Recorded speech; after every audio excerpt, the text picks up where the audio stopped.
Good morning, dear students. Dear students, in the previous class, we have already discussed with the structure of DNA. We have discussed about some of the history of the structure of DNA, that how it was elucidated, and we had started with the role of Frederick Miescher, who for the first time had observed some acidic substance in the nucleus of the cell. And that acidic substance was named as nuclein.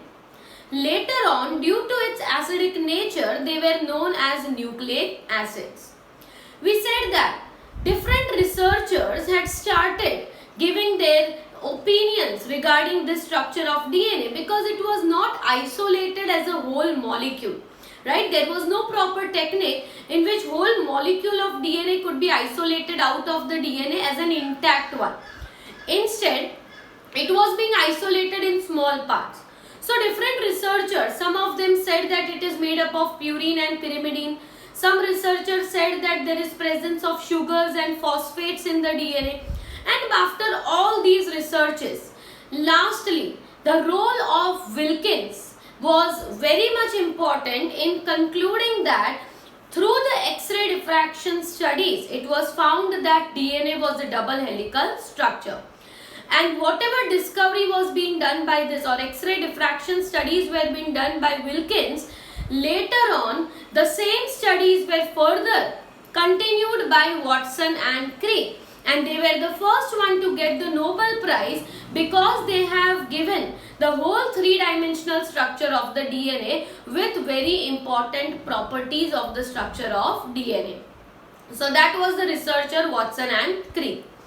In between, there was even the role of Chargaff, who has mentioned that there will be adenine, that is along with complementarity rule, he had explained that the ratios of the adenine to thymine, guanine to cytosine ratios always remains equal, and that remains 1. So some of the statements, some of the rules were also explained by Chargaff, that also we are going to discuss in this lecture. So today we are further going to continue with the topic of structure of DNA. So let us have again a detailed analysis on the structure of DNA. DNA is a long polymer of deoxyribonucleotides. Okay. So DNA is a long polymer of deoxyribonucleotides.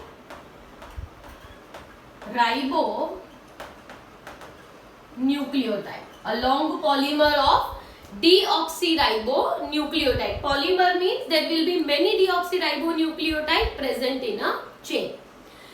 The length of the DNA depends upon the number of nucleotides present. So length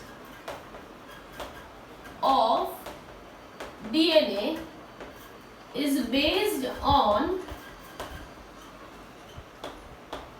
number of nucleotides, or it can even be on the basis of, we can say, base pairs, right? What are base pairs? Two nucleotides, that is which are linked to each other, will be forming a base pair. मतलब एक strand का एक nucleotide और दूसरे strand का दूसरा nucleotide, इनके बीच में हाइड्रोजन बॉन्ड होता है, right? So this hydrogen bonded nucleotides opposite जो दो strands पे हैं, they will be known as a base pair. So base pair से भी DNA का length जो है वो हम identify कर सकते हैं, या तो number of nucleotides से भी हम पहचान सकते हैं कि what is the length of the DNA. And the length of the DNA, it is the characteristic feature of the organisms. It is the characteristic feature of organisms. For example, bacteriophage, which is named as 5x174. This bacteriophage has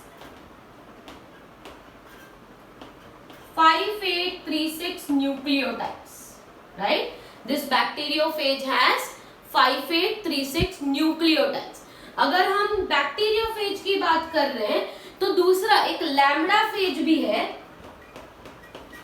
ऐसा दूसरा भी एक bacteriophage है जिसे कहा जाता है lambda phage, and it has 48502 nucleotides. Okay, so number of nucleotides 48502 क्या है उसके पास, न्यूक्लियोटाइड्स है. So that is going to determine the length, क्योंकि दो न्यूक्लियोटाइड के बीच में कितना डिस्टेंस होता है, 0.34 नैनोमीटर, राइट. तो अगर आप सिंपली मल्टीप्लाई कर दोगे this number with the 0.34 nanometre, जो आपको मिलेगा वो होगा length of your DNA. Lambda phage के बाद अगर हम ई कोलाई की बात करें, बैक्टीरिया की, the number of nucleotides present in E. coli are 4.6 into 10 raised to 6 base pairs. 4.6 into 10 raised to 6 base pairs, right?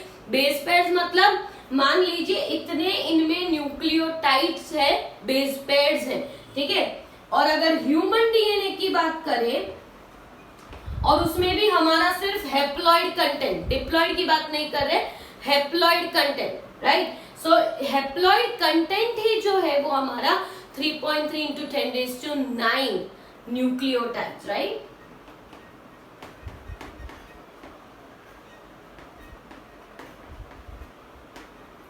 मतलब अगर देखने जाए, अगर बेस पेयर्स गिने, ये हेप्लॉइड कंटेंट है, तो टोटल क्या होगा 6.6 into 10 raised to 9 बेसिस होगा. Are you getting it? ये तो क्या है, हेप्लॉइड कंटेंट है.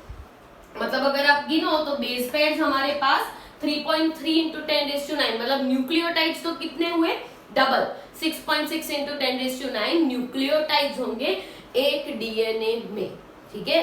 तो ये हमने थोड़ी इंट्रोडक्शन की बात कर ली कि किसमें कितना लेंथ होता है डीएनए का, किसमें कितने न्यूक्लियोटाइड्स होते हैं. आगे हम डीएनए के स्ट्रक्चर में बात करते हैं. That let us talk about the detail structure of DNA. हमें पता है कि डीएनए जो है वो किसके बने हुए होते हैं, डीऑक्सी न्यूक्लियोटाइड. तो एक न्यूक्लियोटाइड जो है वो किससे बना हुआ होता है, अ nucleotide has nitrogen base, sugar and phosphate, right. एक न्यूक्लियोटाइड में क्या होता है, बेस होता है, शुगर होता है और फॉस्फेट, ठीक है. अगर हम नाइट्रोजन बेसिस की बात करें तो नाइट्रोजन बेसिस जो है they are purines and pyrimidines. Nitrogen bases are of two types, purines होंगे और पिरिमिडिन्स. ऐसे दो नाइट्रोजन बेसिस होते हैं. प्यूरिन्स की बात करें तो प्यूरिन्स कौन से होते हैं, एडेनाइन एंड ग्वानिन. एडेनाइन और ग्वानिन क्या है, प्यूरिन्स है. जबकि पिरिमिडिन्स जो हैं they are thymine, cytosine and uracil. ये तीन पिरिमिडिन्स होते हैं, ठीक है. अब दूसरी चीज जब हम कह रहे हैं तो यहाँ पे जब हम डीएनए की बात करते हैं तो दोनों में साइटोसिन जो है, cytosine is common in DNA as well as RNA. But if we talk about thymine, तो थाइमिन एक्सक्लूसिवली किसमें होता है, डीएनए में, और यूरासिल एक्सक्लूसिवली किसमें होता है, आरएनए में, राइट. तो नाइट्रोजन बेसिस में भी थोड़ा डिमार्केशन है. क्या है कि प्यूरिन्स और पिरिमिडिन्स जो है उनमें से प्यूरिन्स तो डीएनए हो या आरएनए हो यही रहेंगे, एडेनाइन एंड ग्वानिन. पर पिरिमिडिन्स जो होते हैं उनमें एक चेंज है कि यूरासिल जो है वो सिर्फ आरएनए के स्ट्रक्चर में प्रेजेंट है और थाइमीन जो है वो सिर्फ डीएनए के स्ट्रक्चर में प्रेजेंट है. पर साइटोसिन जो है वो कॉमन है फॉर डीएनए एंड आरएनए, ठीक है. तो ये नाइट्रोजन बेसिस हुए. शुगर, तो अगर हम डीएनए की बात कर रहे हैं तो this sugar will be a 5 carbon sugar जिसे हम डीऑक्सी राइबोज शुगर कहते हैं. डीऑक्सी राइबोज शुगर, राइट, क्योंकि इसमें एक जो है दैट इज ऑक्सीजन कम होता है एट द पोजीशन नंबर 2, ठीक है, इसलिए उसे डीऑक्सी राइबोज शुगर कहते हैं. And there is phosphate. तो अब ये तीन अटैच्ड कैसे होते हैं, so now how they are attached. So this is the 5 carbon deoxyribose sugar, ठीक है। इसके फर्स्ट पोजीशन से यहाँ पे ये है कार्बन नंबर 1, कार्बन नंबर 2, 3, 4 और यहीं पे होता है कार्बन नंबर 5। ऐसा डीऑक्सीराइबोज शुगर का स्ट्रक्चर है, ठीक है। अब यहाँ पे फर्स्ट पोजीशन पे अटैच्ड होगा nitrogen base. What will be attached? Nitrogen base. वो कोई भी हो सकता है, एडेनाइन, ग्वानिन, थाइमिन या साइटोसिन, राइट। अगर प्यूरिन है तो वो अटैच हो सकता है, पिरिमिडिन है तो भी वो अटैच होगा। और अटैच किस पोजीशन पे होगा? पोजीशन नंबर 1, मतलब फर्स्ट कार्बन पे हमेशा नाइट्रोजन बेस अटैच्ड होता है। और फिफ्थ पोजीशन पे हमेशा फॉस्फेट ग्रुप अटैच्ड होता है। तो ribose sugar, sorry deoxyribose sugar के फर्स्ट पोजीशन पे अटैच्ड होता है नाइट्रोजन बेस और फिफ्थ पोजीशन पे अटैच्ड होता है एक फॉस्फेट ग्रुप। ये तीनों जब ऐसे मिल जाते हैं तो बनता है एक न्यूक्लियोटाइड। तो यहाँ पे the bond present between the sugar and the base, the bond present between the sugar and the base is known as glycosidic bond, is known as glycosidic bond or you can say glycosidic linkage, ठीक है। किसके बीच में? Sugar और nitrogen base के बीच में जो linkage है वो है glycosidic bond. And similarly sugar और फॉस्फेट के बीच में जो लिंकेज है इसे कहा जाएगा फॉस्फोएस्टर बॉन्ड। क्या कहा जाएगा? Phosphoester bond. तो इतना मिला के बनता है एक न्यूक्लियोटाइड। एक न्यूक्लियोटाइड में 3 कंपोनेंट्स हो गए, शुगर, बेस, फॉस्फेट। शुगर कौन सी पोजीशन पे अटैच होगा टू द बेस? फर्स्ट। और शुगर से फॉस्फेट कौन सी पोजीशन पे? फिफ्थ। शुगर और बेस के बीच में ग्लाइकोसिडिक बॉन्ड, शुगर और फॉस्फेट के बीच में फॉस्फोएस्टर बॉन्ड। तो ये तो एक न्यूक्लियोटाइड बना। अगर डाई न्यूक्लियोटाइड बनाना है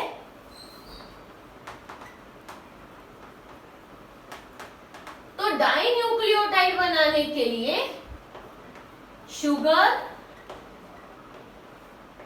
right, as it is nitrogen base होगा और यहाँ पे फिफ्थ पोजीशन पे फॉस्फेट। ये एक न्यूक्लियोटाइड हुआ। पर अगर मुझे डाई न्यूक्लियोटाइड बनाना है तो यहाँ पे शुगर के थर्ड पोजीशन से फॉस्फेट जो दूसरे शुगर के फिफ्थ पोजीशन पे आएगा, राइट। यहां से थर्ड पोजीशन और यहां से कौन सी position? Fifth, right.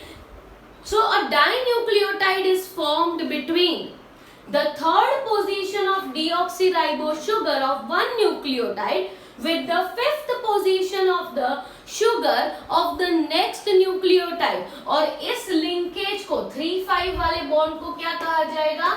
Phospho diester linkage. इसे कहा जाएगा फॉस्फोडाइएस्टर लिंकेज। और इस स्ट्रक्चर में जहां पे 2 न्यूक्लियोटाइड है इसलिए इसे कहा जाएगा डाई न्यूक्लियोटाइड।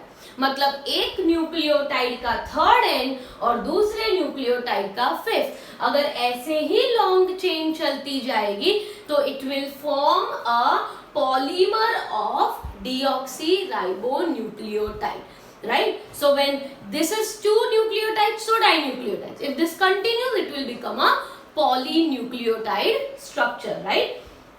तो यहाँ पे polynucleotide कैसे बनेगा? That is very important to understand.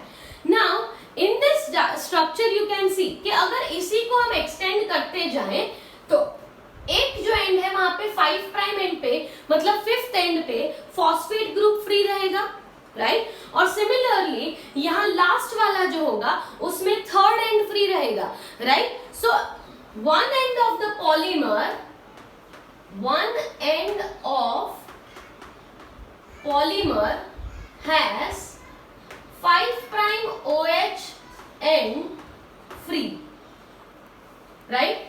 And other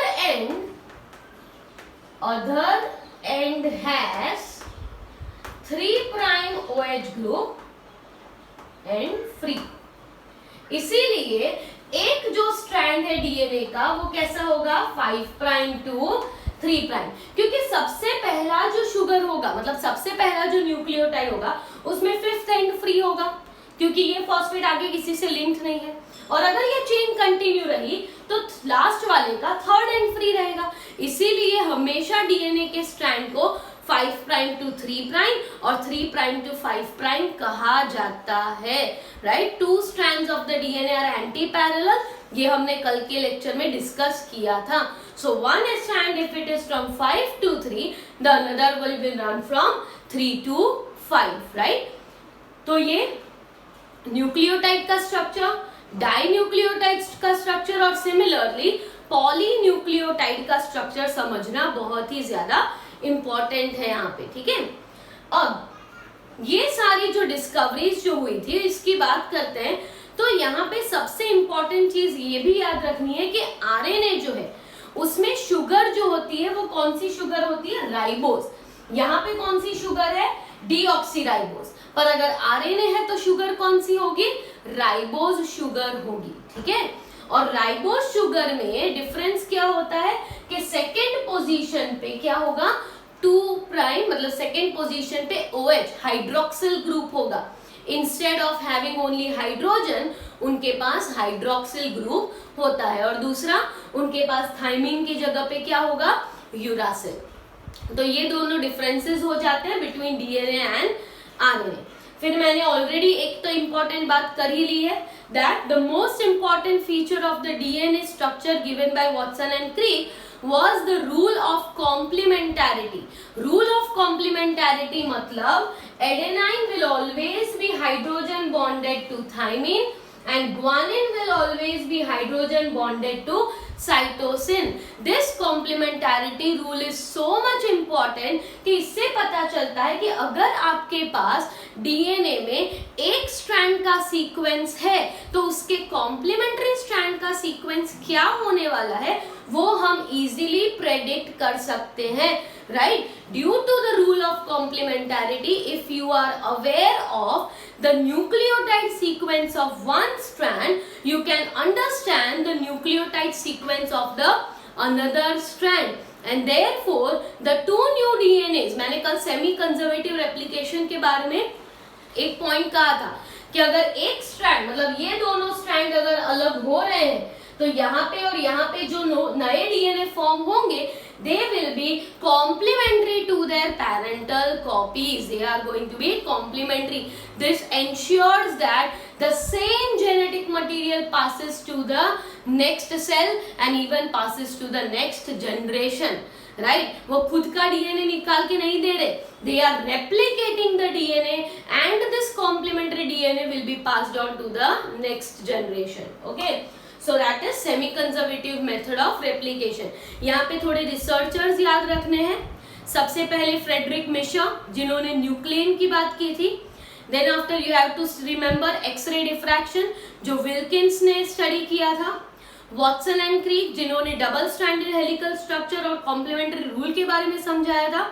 और चारगैफ जिन्होंने कहा था that ratio of adenine to thymine and guanine to cytosine is going to remain the same, that is 1। ये रिसर्चर्स के बारे में याद रखना है and in the next class we will brief up about the salient features of the DNA. We are going to discuss about the salient features of the structure of DNA.